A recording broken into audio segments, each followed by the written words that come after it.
હે જીવા ગુણ તો ગોવિંદ નાગવાણા હે જીવા ગુણ તો ગોવિંદ નાગવાણા મારા નાથ તમે તુલસી ન પાય તુલાણા મારા નાથ તમે તુલસી ન પાય તુલાણા હે જીવા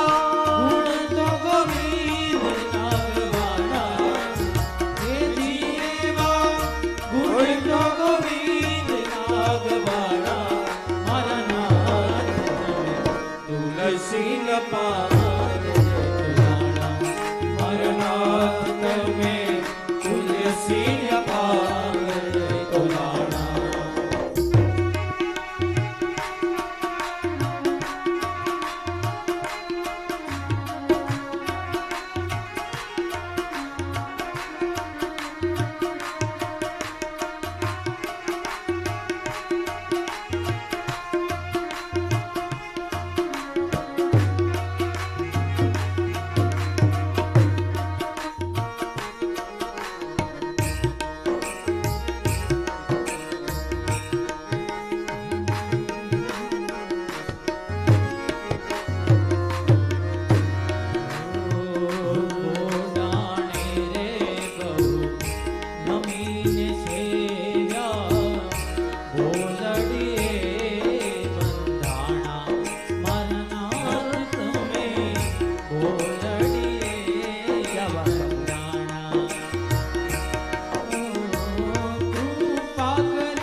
મારા નાથ તમે તુલસીના પાને